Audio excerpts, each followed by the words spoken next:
안녕하세요. 시네포커스 록사입니다. 오늘은 인권택 감독의 짜코에 대해 알아보고자 합니다.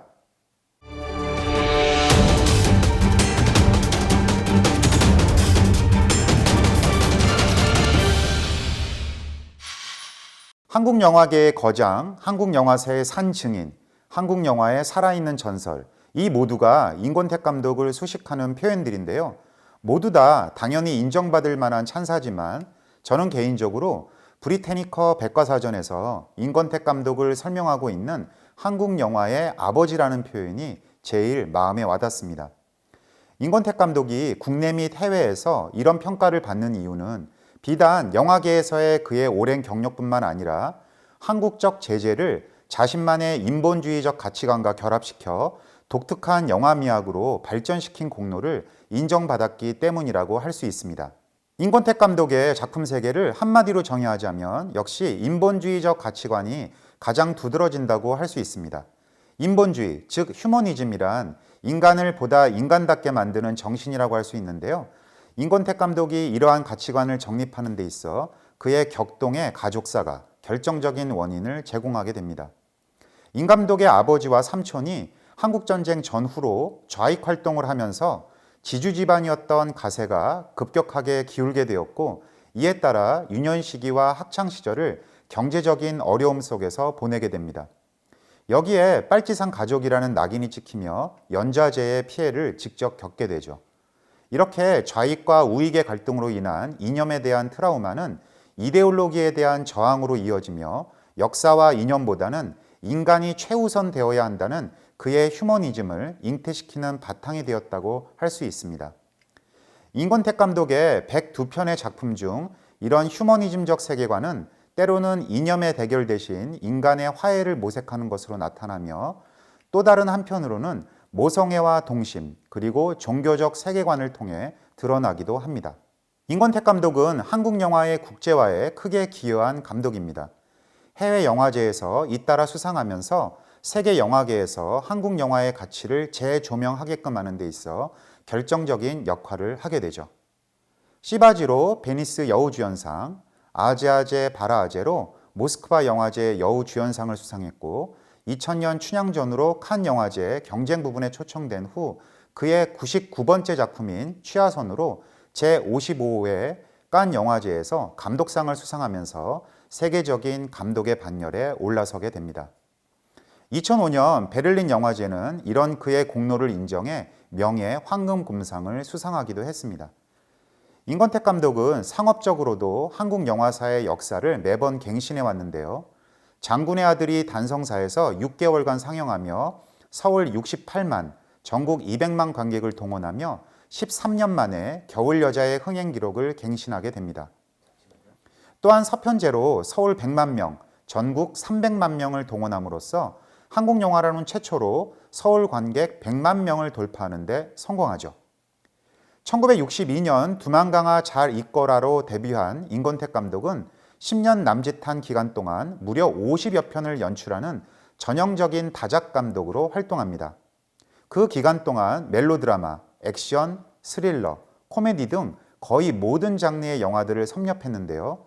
인 감독님은 이 시절에 만든 작품을 두고 먹고 살기 위해 어쩔 수 없이 찍은 작품으로 할리우드와 홍콩 영화들을 카피하는 데 급급했다며 자신의 영화를 매우 부끄러워하면서 심지어 불살라버리고 싶다고까지 합니다. 그러나 이 시기의 영화들을 통해 얻은 수많은 시행착오들은 결국 70년대 중반 이후 시작되는 인권택의 작가주의 스타일에 큰 자양분을 주었다는 점은 분명해 보입니다. 1970년대 잡초, 낙동강은 흐르는가, 상록수, 깃발 없는 기술을 통해 작가적 역량을 축적한 인권택 감독은 1980년 스스로 다시 제작하고 싶은 영화라고 부를 정도로 깊은 애착을 가진 짜코를 연출하면서 본격적인 전성기를 열어가기 시작합니다. 짜코는 좌우 이데올로기의 대립으로 30년을 쫓고 쫓기다 결국 늙고 병든 몸으로 불황화 수용소에서 조우하게 되는 두 남자의 운명을 통해 삶의 비극성과 아이러니를 드러내고 있는 작품입니다. 또한 앞서 설명한 휴머니즘에 바탕한 인권택 감독의 세계관을 가장 잘 드러낸 작품 중 하나이기도 한데요. 실제 빨치산의 아들로 낙인이 찍힌 채 요주의 인물로 감시받으며 살아야 했던 인권택 감독의 개인사에 얽힌 현대사가 녹아들어간 걸작으로 평가받는 작품입니다. 그러나 개봉 당시 땜빵 프로그램으로 극장에 걸리게 되면서 불과 3천여 명밖에 동원하지 못하고 조기 종영하게 되지요. 그 이후 본격적으로 한국의 비디오 시대가 열리며 비디오 가게에서 영화를 빌려본 시네필들에 의해 재발견된 명작입니다. 짜코는 제19회 대종상 영화제 우수 반공 영화상을 받은 작품인데요. 유현목 감독의 장마를 소개하면서 한번 말씀드린 바와 같이 우수 반공 영화상을 받으면 영화사에게도 한 편의 외화를 수입할 수 있는 쿼터를 부여했는데요. 이러한 외화 수입권을 주었던 당시의 영화 정책은 영화인들에게 반강제적으로 반공 영화를 찍게 했습니다. 그런데 영화를 보면 도대체 왜 이 작품에 우수 반공 영화상을 수상했는지 의문이 듭니다. 우수 반공 영화상을 수상했던 다른 영화들처럼 노골적으로 공산주의와 북한을 적대시하거나 경멸하지도 않고 빨치산을 괴물이나 악마로 묘사하지도 않습니다. 이런 점에서 대종상 우수 반공 영화상이라는 타이틀은 영화가 갖고 있는 주제의식에 비해 매우 아이러니합니다. 짜코는 한국 영화 중 김기영 감독의 이어도와 더불어 플래시백의 교과서로 인정받는 작품입니다. 특히 짜코 이후 플래시백 기법은 인권택 감독의 주요 서술 장치로 기능한다는 점에서 주목할 만한 가치를 갖고 있습니다. 짜코는 두 사람의 서로 다른 일생과 복잡한 한국적 상황을 효과적으로 연결시키기 위해 총 12개의 회상 장면을 사용하는 정교한 플래시백 구조가 돋보이는데요. 특이한 점은 플래시백이 시간 순서가 아닌 감정의 흐름에 따라 배열되었다는 점입니다. 이러한 시간적 구조의 사용은 영화의 내러티브를 좀 더 역동적이고 미스터리하게 이끌어가게 됩니다. 또한 이미지를 이용해서 현재와 과거를 연결시키는 플래시백 기법은 지금 보아도 매우 독창적인 시도라고 할 수 있습니다.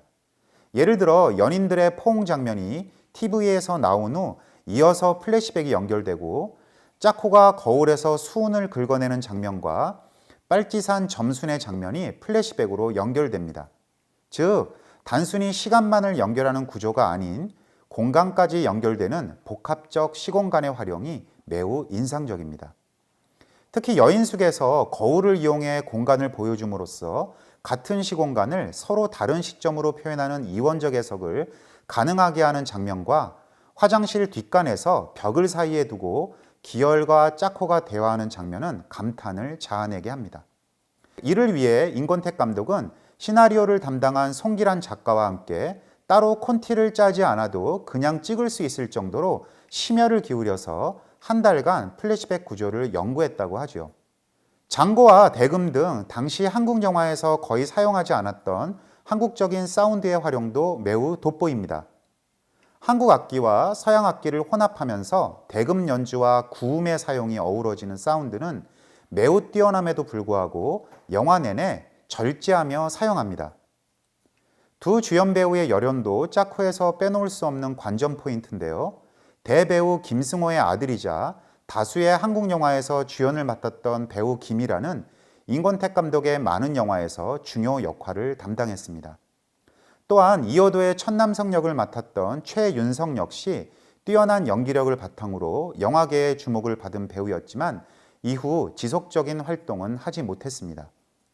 원수와 같이 서로 쫓고 쫓기던 두 인물이 인생의 최후의 순간 화해하며 서로에게 기대는 마지막 장면은 역사와 이념보다 인간을 우선시해야 된다는 인권택 감독의 메시지가 잘 드러나는 명장면입니다. 짜코는 2019년 베를린 영화제 클래식 부분에 초청되어 뒤늦게나마 세계 관객들과 만나는 시간을 가지게 되었는데요. 디지털로 복원된 짜코를 통해 인권택 감독의 휴머니즘을 체험해 보시기 바랍니다. 영화를 무료로 볼 수 있는 영상자료원 채널은 화면 아래 링크를 누르시면 됩니다. 다음 시간에는 이원세 감독의 난장이가 쏘아올린 작은 공에 대해 알아보겠습니다. 감사합니다.